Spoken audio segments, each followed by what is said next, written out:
Hi, we're Joel and Lia. And today's video is all about USA versus UK parenting. So we're not parents, let's just get that straight. In the UK or USA. Or USA.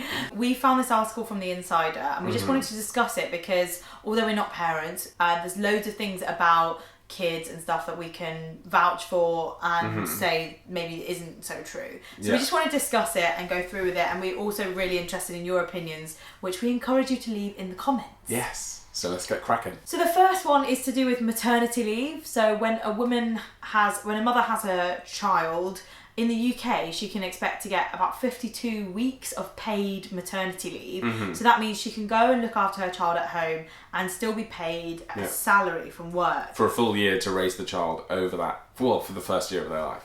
And I believe that the company get paid maternity leave back from the government, or at least a percentage of the money that they've spent giving this employee the money to be away. Yeah. Whereas in the US, apparently they're not guaranteed a single day of maternity leave, or like paid maternity leave. Yeah, which is crazy. And even the UK has more maternity leave than the rest of Europe. Apparently the rest of Europe has 14 weeks maternity leave.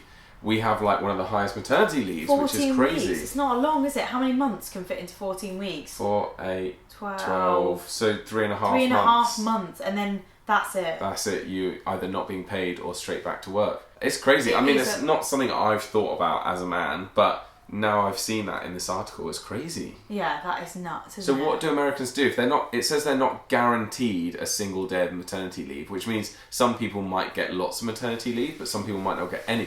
So the second thing that's sort of up for discussion in this article is that apparently cursing is more common in sort of like UK parenting compared to like US parenting. And I don't know how much I agree with this. I think it completely depends on the family. Yeah, oh definitely. Like, my parents didn't allow any swearing, and they still don't, even though we're adults. Like, they don't stand for that at all, but I know that that's maybe more of my family, but I don't know. My god sister's children, so she's like in her 30s, and she accidentally swore like in front of the kids, or her husband did, and they were both like, and then the child was in the car and then said that word back out loud, and they were both like, oh my god, like it's mortifying, and they were scared that the kid would say that at school or something. So like, I don't know, I think Brits maybe just like laugh at it a bit more, like that's really funny but also a bit shocking. Well, I think in general our attitude to swearing is a lot more relaxed than the US. I know that's the stereotype anyway. I don't know if it's definitely true, but I know it's always like, oh, you Brits are so foul-mouthed. Like, it is something that Brits find swearing funny. Not everyone. My mum doesn't find it funny in the slightest, but most Brits find swearing funny, and they just think it's part of just who we are, I guess. Yeah. As a child, like, I definitely did not swear at all. Like, if I was caught swearing, I'd get a slap. Yeah. But yeah, I can't really remember what age that became like okay, she's saying the S word or something. Yeah. Completely depends on the family, doesn't it? Yeah. So the next one is the fact that it's not uncommon to find kids in pubs, and that is something that normally pubs are divided. I remember as a kid you weren't allowed in certain areas. You weren't allowed at the bar, but you were allowed still in the pub. But the weird thing is Americans don't have pubs, so why is this a thing? Pubs are so relaxed, and pubs are a different vibe to a bar. Of course, in America, you wouldn't just take your kid to the bar. Yeah. But like in the UK, our equivalent of that is the pub, and kids are more than welcome there, and it's kid-friendly atmosphere. Some pubs even have kids' play areas. Yeah. So it's sort of They've got like a little it's creche. a family vibe. Yeah. It's I just think it comes down to the whole attitude towards alcohol anyway. So like if an American is in the pub or the bar 3 times a week, then they might be described as an alcoholic, whereas in the UK, if someone's at the pub 3 times a week, they might be described as sociable. Yeah. Do you know what I mean? True. So like the kids are there anyway, you're there, and it's people from your town or people you know from work, and it's like more of a family get together which so happens to have alcohol involved. Which I think the stereotype is that bars in America maybe are filled with middle-aged men, whereas pubs are filled with families. Like, there are some pubs that have that stereotype as well, being filled with middle-aged men, but it is more of a family vibe, so it wouldn't be weird to bring your child to a pub in the UK. It's just not out of the ordinary. Like, if you walked into a pub and saw families there and children running around, it's and maybe dogs as well, depends on the pub really. Loads of pubs are dog friendly. So the next one is about childproofing. Not sure if we agree with this one, but then we don't have kids, so not sure. But it says that the US is a lot more intense and safety conscious when it comes to kids. They childproof their homes like there's no tomorrow because they don't want their child to even get a scratch. Whereas in the UK it says that they're more relaxed and they see like falling over and getting scratched as just being character building. In a way, I do know British families that are like, say the kid like falls over or is injured and stuff, they're just like, oh, it's just a little scratch. Like, all I've heard is stories like, oh, one time I like fell on my head and my mum didn't take me to A&E, accident and emergency hospital, because she was just like, yeah, I'll be fine. Yeah. Which I thought was hilarious, because my family are the complete opposite. Like, everything was like, oh, what's the matter, Leah? Everything okay? Like, very much kind of like, there'd be things on the corners of stuff so I didn't bang my head, and there'd be, I can't even remember gates. anything about my childhood, really. I definitely can't remember whether there was childproofing anywhere. So the next one is about summer holidays or summer vacations. So kids in the US tend to get longer holidays. Apparently you guys get like 12 weeks holidays in the summer. What a dream. Less interspersed the rest of the year. Whereas we get 6 weeks for the holiday, which to us is like amazing. But then we get lots more different holidays throughout the year, like a week here, 2 weeks there, Easter a few days holidays, there. half term, things like that. But when you hear about American summer vacations and they seem to be off for forever, Ages, you're just like, what are you doing? Like, when do they break up? When do they go back to school? In the UK it's much shorter, but as Joel said, we'd get like maybe 2 weeks off at Easter. Yeah. And also it completely depends on whether the school is public or private. Yeah. Often private schools get given more holiday. So yeah. So the next one's to do with baby showers, which is a completely sort of new thing that's just started coming over here from the US.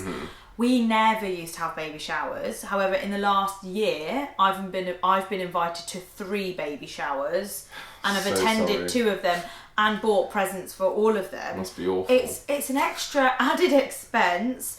We tend to not do it. It's completely taken from the US. So when you have a party before the baby's born, for anyone who doesn't know, well, the thing, it's just like madness. We keep doing that with proms, with all these different things that are coming over from the US that we're now adopting as our own. It's just another US import, basically. Black Friday that we now do, and now it's baby showers. But I couldn't think of anything worse. But luckily, it's mainly a female thing, so I probably will never have to go to one. You won't. I'd invite you to, if I did one, and you'd invite you. And I'd turn it down, but no, for you I wouldn't.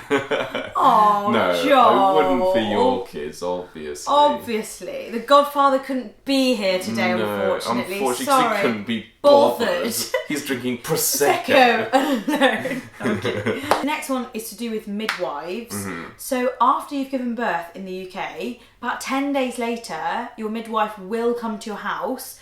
And it's meant to be to sort of check that you're okay, sort of like with the baby and how things are going. My mum told me like the midwives like to come over, check the house. She's like, they like to come over, check the house is clean and in order, and check that that the baby is in an okay state, that you've not brought it back to a sort of, chaotic kind of unclean home. So and this is provided through the NHS. This is a free service.